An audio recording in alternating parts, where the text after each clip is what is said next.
வடமாகாண கல்வி திணைக்களம் நடைமுறைப்படுத்த தொடங்கி தற்போது 193 அளவிலான சேவையின் தேவை கருதிய இடமாற்றத்தை மனித உரிமைகள் ஆணைக்குழு ரத்து செய்துள்ளது. இந்த நிலையில் வன்னி பெருநிலப்பரப்பில் இருந்து கிளிநொச்சி உட்பட 368 அளவிலான ஆசிரியர்கள் யாழ்ப்பாணம் செல்ல உள்ள நிலையில் யாழில் இருந்து சேவையின் தேவை என்ற இடமாற்ற முயற்சியும் மனித உரிமைகள் ஆணைக்குழுவால் இடைநிறுத்தப்பட்டுள்ளது. தேசிய மற்றும் மாகாண இடமாற்ற கொள்கைகளுக்கு முரணாக சேவையின் தேவை கருதிய இடமாற்றம் என 2025 வடமாகாண கல்வி திணைக்களம் வழங்கிய 290 அளவிலான ஆசிரியர்களுக்கான இடமாற்றத்தை யாழ் மேல் நீதிமன்றத்தில் வழக்கு தாக்கல் செய்யப்பட்டதை தொடர்ந்து வடமாகாண கல்வி திணைக்களம் மீளப் பெற்றுக்கொண்டது. மீண்டும் இவ்வருடம் அதே போன்றதொரு இடமாற்றத்தை வருடாந்த இடமாற்றத்துடன் இணைத்து வடமாகாண கல்வி திணைக்களம் நடைமுறைப்படுத்த தொடங்கி தற்போது 193 அளவிலான சேவையின் தேவை கருதிய இடமாற்றத்தை மனித உரிமைகள் ஆணைக்குழு ரத்து செய்துள்ளது. இந்த நிலையில் வன்னி பெருநிலப்பரப்பில் இருந்து கிளிநொச்சி உட்பட 368 அளவிலான ஆசிரியர்கள் யாழ்ப்பாணம் செல்ல உள்ள நிலையில் யாழிலிருந்து சேவையின் தேவை என்ற இடமாற்ற முயற்சியும் மனித உரிமைகள் ஆணைக்குழுவால் இடைநிறுத்தப்பட்டுள்ளது. 2 ஆண்டுகளாக தொடரும் இந்த இடமாற்ற தோல்விகளுக்கு யார் பொறுப்பு கூறுவது? போதியளவு ஆசிரியர் இன்றி கல்விக்கான சம அணுகல் மறுக்கப்படும் எமது பிரதேச மாணவர்களுக்கு யார் வகை கூறுவது? இவ்வாறான ஒரு முறைகேடாகும் சேவையின் தேவை அடிப்படையிலான இடமாற்றத்தை ஆசிரியர்கள் மீது திணித்தது ஏன்?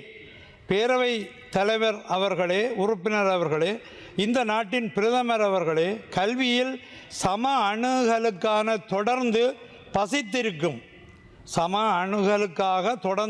பசித்திருக்கும் எமது பிள்ளைகளுக்கு உடனடி தீர்வை தாருங்கள் என்று பணிவாக கேட்டுக்கொள்கிறேன். அடுத்து இன்றைய விவாதத்துக்கு வருகின்றேன்.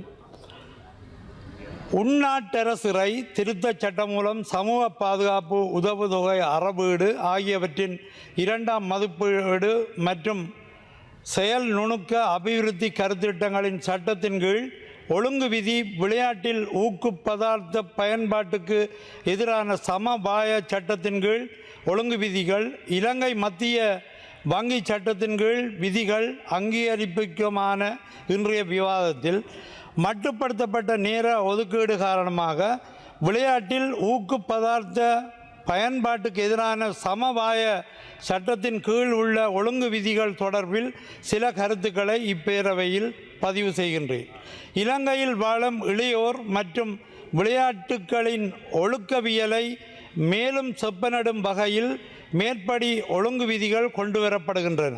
நாட்டின் நலன் கருதி மேற்கொள்ளப்படும் செயல் திட்டங்கள் எப்போதும் வரவேற்புக்குரியன. ஆனால் எம்மிடம் எப்போதும் எஞ்சுகின்ற முதன்மை கேள்வி, தீவளாவிய சமத்துவ நிலை ஏன் கொள்கை முன்வைப்புகளிலும் நடைமுறைகளிலும் கருத்தில் கொள்ளப்படாதுள்ளன என்பதே. விளையாட்டில் ஊக்கு பதார்த்த பயன்பாட்டுக்கு எதிரான சமவாய சட்டத்தின் கீழ் உள்ள தடை செய்யப்பட்ட ஊக்கு மருந்துகள் தொடர்பான பன்னாட்டு நியமங்களுடன் இலங்கை ஒத்திசைவது வரவேற்புக்குரியது.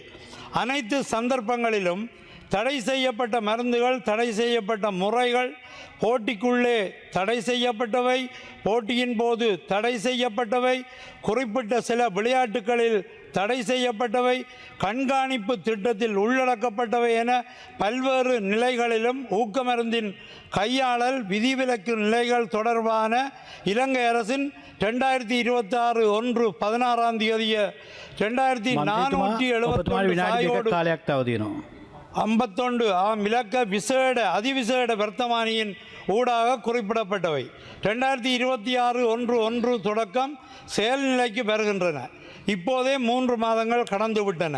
கடந்த ஆண்டு மார்ச் மாதம் இலங்கையின் ஊக்கமருந்து தடுப்பு முகவராண்மை உலக ஊக்கமருந்து தடுப்பு முகவராண்மையால் கண்காணிப்பு பட்டியலில் வைக்கப்பட்டிருந்தது.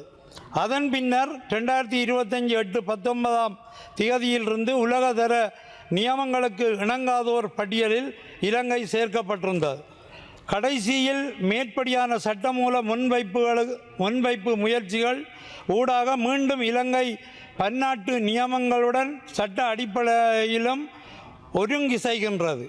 விளையாட்டு பயிற்சிகளுக்கான வாய்ப்பு, விளையாட்டு பொருட்களுக்கான தட்டுப்பாடு, போதிய அளவான பயிற்றுவிப்பாளர்கள் இன்மை, வழிகாட்டல்களில் பற்றாக்குறை, விளையாட்டு வீரர்களின் போஷணை மேம்பாட்டுக்கான வழிகாட்டல், தொடர் மருத்துவ கண்காணிப்பு என்பவற்றில் தீவளாவிய சமத்துவம் பேணப்படாமை வன்னி மாவட்டத்தின் விளையாட்டுத்துறைக்கு பெரும் சவாலாகின்றது.